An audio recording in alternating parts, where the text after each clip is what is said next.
How you guys doing today? It's Anthony Gangi. Welcome to another episode of Tier Talk. Guys, today we're going to be talking about Brian Kohberger. I've been getting a lot of requests about, Gangi, what's his life like, or what's it going to be when he's in prison or jail? What should we expect? Now, I want you guys to know something, guys. We are going to be under scrutiny when you deal with a high-profile inmate. His case is trending. People are very interested in, what his life is going to be like in the jail and prison system, which brings their eyes into the system. I mean, when he was in Monroe County in PA, people wanted to know about his diet.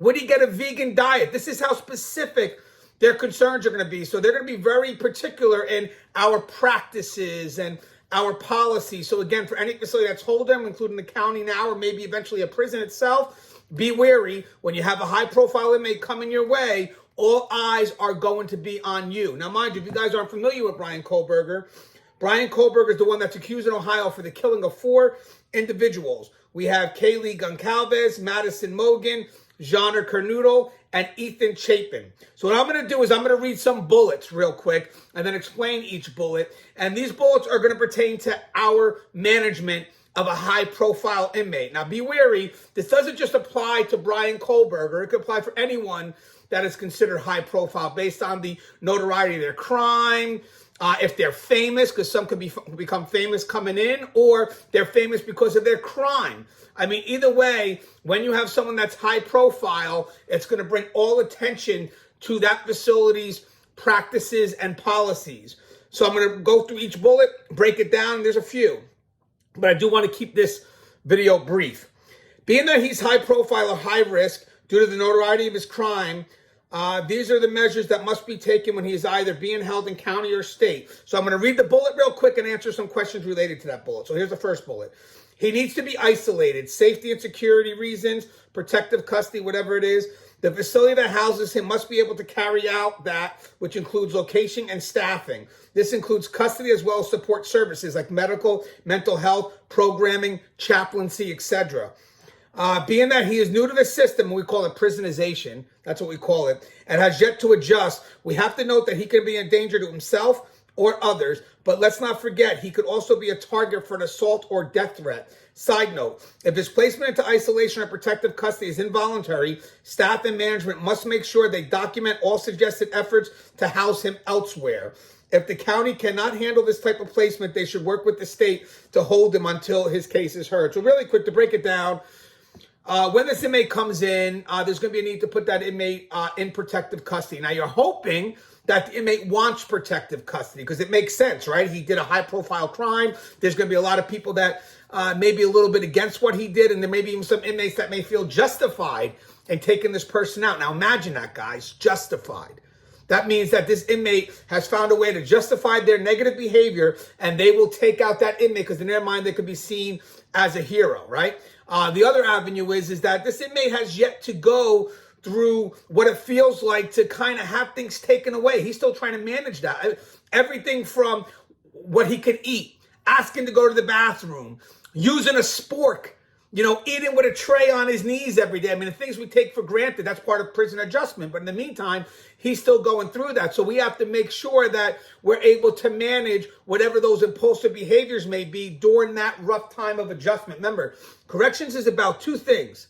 It's about confining people for safety and security, but let's not forget, it's also about managing inmate behaviors. That's key. So again, during this time of adjustment, we have to make sure that we navigate any impulsive concern, that we want to navigate that inmate away from that, or in the process, if he does something impulsive, we get on top of it to make sure, he doesn't die on our watch. I mean, that's ultimately the key. We do not want this inmate to die or escape on our watch. That's the key. That's what we are responsible for. And that would be an embarrassment to the agency if that's what happened. Now, we talked about staffing. Yes, we need staffing, right? Which means that I need to make sure that I have enough people available to deal with this inmate in this isolated fashion, correct? So having said that, not only do I need custody, well, first off, I need a location. So sometimes if the county jails don't have a location like that or not enough staffing, they will see if they can farm that out to a connection in the prison, the state level. So there's usually a contract, a connection that says, hey, I can't do this at the county level. Can you help me at the state level? So there's usually some deal happening there. And then what happens here is that what we're looking at is location and staffing. So it's not only about safety and security, but can I get mental health to see him daily, medical needs, chaplaincy, programming. Mind you, guys, this is going to be done specifically for that one inmate, because this inmate is not going to be able to be out there in GP with other inmates. Because this inmate's going to be more long-term, because his case probably won't be heard for another 6 months, can the county facilitate those other needs like telephone, kiosk, yard?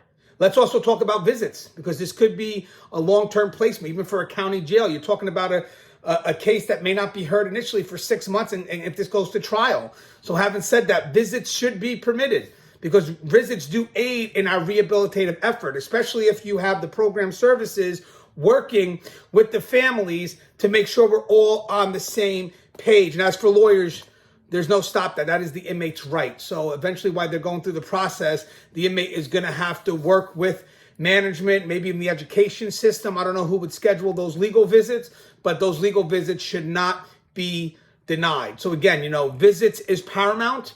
Some people may see it as a privilege, but most people are leaning that towards a right, because that does help the inmate rehabilitate. So I would assume, if it's safe to do so, that family will be allowed to visit once they establish who it is that the inmate would like to put on their list to be visited. Now, granted, you have the emergency contact, and then you have whoever else the inmate will decide to put in, but all names will be filtered for any safety and security concerns, and then the facility will allow for those visitors to visit with Brian Kohberger. And again, for legal visits, once it's confirmed it's a legal visit, you're not going to deny that. That's not up to the facility anyway to deny. Basically, what the facility will do is work out a time and schedule that best meets operation. Because again, this inmate's going to have to do these things alone, because the last thing we want is for something to happen to that inmate under our watch. I don't see Brian Kohberger fighting against that individualized placement or that protective custody.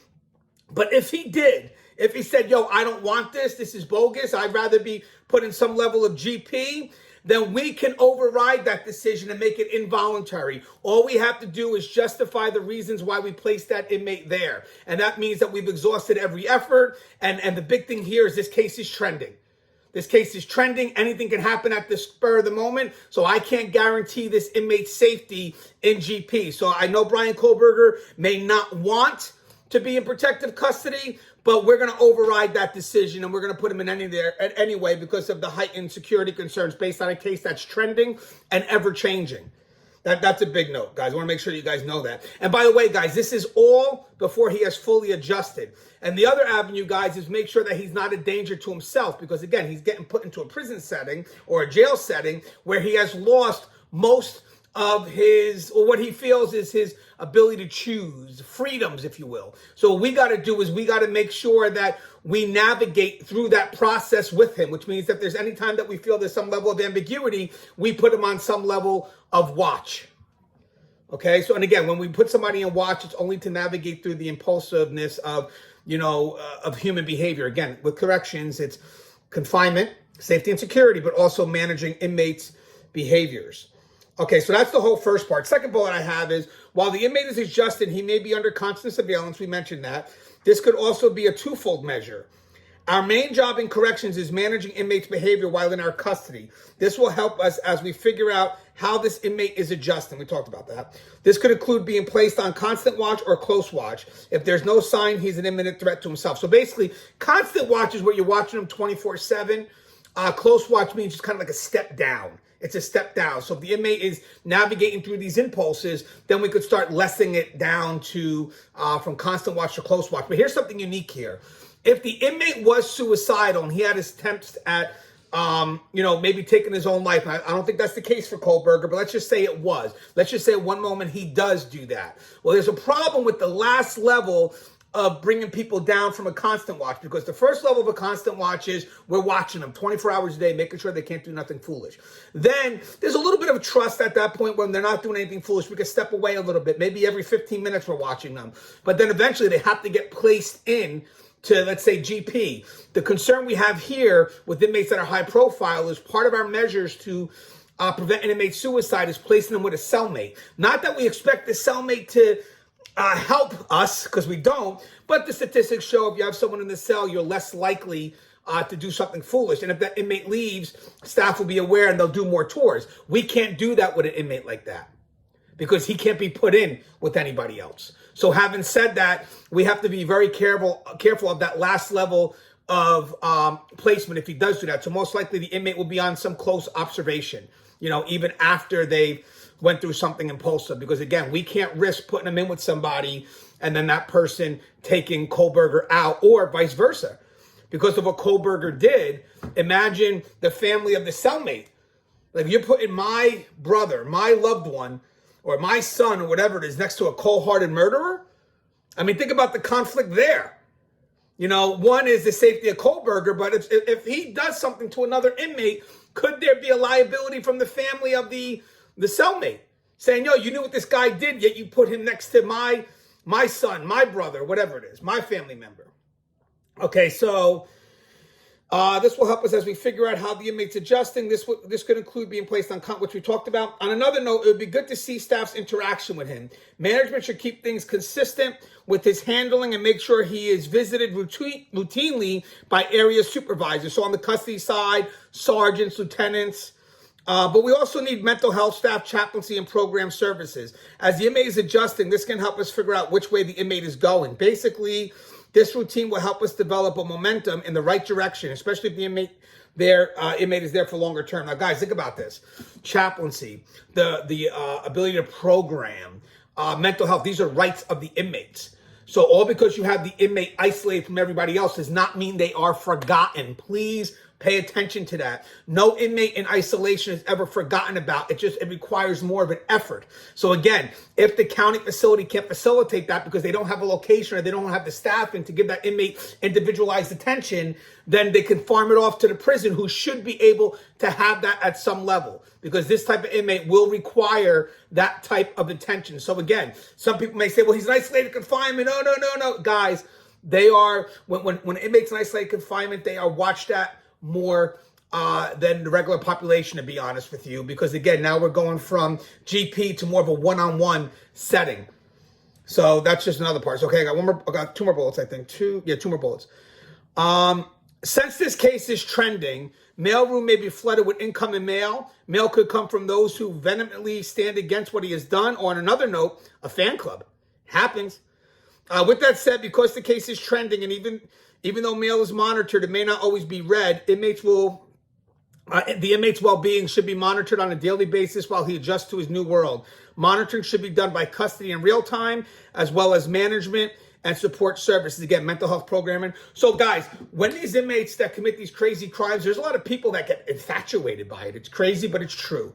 It happened back in the late 70s, early 80s with serial killers like Ted Bundy, even John Wayne Gacy, BK. They get some level of fascination. So you are going to get some letters that are just going to be people wanting to, have some connection to this individual. But they're also going to get a lot of hate mail. And with that said, that has to be monitored. Now, we can't be reading everybody's mail when it's against the inmate's rights. Now, we can filter it, and basically look for certain key concerns, but we're really not reading everybody's letters. So with that said, custody plays a big part here. If the inmate's getting a lot of mail and all of a sudden maybe the inmate's changing in their moods or something like that, custody can forward that over to mental health or correctional management or the area supervisor, and then we can go ahead and see what the needs of that inmate may be. But again, the amount of mail that's coming in, the different things those mails could be addressing, it makes it harder for us to maintain, some level of safety and security with that inmate. So again, what we got to do is we got to keep that focus. The mail is a big issue. The mail is a big issue because again, the inmate's famous right now. The inmate's is going to be getting a lot of mail, so it has to be filtered. Now, guys, the investigative agency also plays a good part in this because they can actually check mail. If you have investigative division, if the mail is coming in, we should check that to see if there's any viable threats. Also listening to inmates' phone calls, because sometimes inmates could be planning to do something to that inmate. Maybe one day when the inmate's in medical, because there are some centralized functions at a prison facility. And by the way, guys, we should never get sloppy with this, but there are some centralized functions. Medical, the infirmary could be a centralized function. So if that inmate needs to go to the infirmary, we have to lock it down, because that inmate is going to have to walk through the facility and get to that infirmary. And that could be a good chance where they can get in contact with other inmates. So we have to make sure there's extra custody there, walking with that inmate to ensure that inmate's safety, but on the added note, locking it down, because as I said, there are centralized functions. Even though the inmate may be isolated, some facilities only have one infirmary. So the inmate is going to have to be brought over to that infirmary. So we have to make sure that inmate is under proper escort. And even if the inmate is not considered a threat, the custody escort's there to protect that inmate from others. And if the inmate has to travel out, same thing. A lot of people think that the amount of staff that's next to that inmate is because the inmate poses a threat to society. No, some of that staff is there to protect that inmate in case society poses a threat to him. So I'll give you an example. If this inmate's going to start going back and forth to court, we got to be monitoring everything, because we have to make sure that there is no threat when that inmate is taken out of that facility and into that courtroom. So again, checking out mail, checking out phone calls, you just never know. So, and again, by the way, guys, this is a trending topic, and this goes into my last bullet. Because the case is trending, custody may have to be alert as to what is being showcased in the news. Be advised, inmates have a right to know what's happening in the outside world, but due to this case being extremely popular for Brian Kohberger's safety, staff may choose to limit access to any media outlet that's showcasing Brian Kohberger's case. Be advised, this doesn't stop the inmates from seeing it on their own, as most inmates own their own TVs, but the last thing we want to do is showcase this case in public areas or have newspapers distributed with Brian Kohberger's face on it or all over it. By the way, this part is a must, but it's extremely difficult to manage. This is one of the main reasons the inmates must go into isolation and protective custody. So guys, real quick, when it comes to this, the case is trending. And the media is going to be all on top of this. And once they get something new, it shows back up in the news, or now Netflix wants to pick it up as another special. What this media outlet doesn't know is that we're trying to get this inmate settled into the system. Eventually, hopefully, we can get him into GP. But sometimes, because the cases are so popular, you can't do that, because you never know when something's going to be put on the news again, or when they decide to make a movie. It makes things very unpredictable for us, because an inmate that's now adjusted, we get ready to put him in GP, and the 10-year anniversary of the case, and Netflix decides to do a movie. Now, all of a sudden, we got to go back into that measure again, because the case becomes extremely popular. We're seeing that now with the Good Nurse case, with the Hatchet hitchhiker. I mean, having said that, guys, we can get it in the moment because it's expected, but eventually interest starts to die out. So then while it's dying out, we work in partnership. Let's see what we can do now. Let's see if we can get this inmate moving. But then all of a sudden, something comes out. Maybe the inmate puts in an appeal, or some new evidence is found, or, some network decides to pick it up, and then we go right back into the system again. Because again, we have new inmates that have come in. It's not the same old crew. And again, if they feel justified, you never know. So it's more of now it's managing the other inmates' behaviors. You get that? And again, that becomes unpredictable, because you never know what they're thinking at that time. And the biggest concern is, and I've always said this to anybody working in corrections, be very wary of inmates that have been able to justify their negative behavior. Once it's justified in their mind, there's very limited things that we can do without literally putting our hands on that inmate and preventing that inmate from attacking that inmate. And guys, by the way, one last thing. The more the public paints that this person from Idaho is an animal, whatever it is, because I get it, what he's done or what he's accused of doing is sick. But having said that, the more the public pushes against that, calling this person an animal, the more someone in the prison system may say, you know what? If I take this person out, I'm going to be a hero. Because look how the public is viewing this person. So now the public has given that inmate the justification. So be wary, because our job at that time is to manage not just the safety of the inmates, of the other inmates there, but the safety of that one inmate. The safety of that one inmate is paramount to us at this time. As always, guys, the show is teared up. If you haven't, please subscribe, interact, engage, comment, hit that bell. Bell's going to notify you every time I post a video. Stay safe.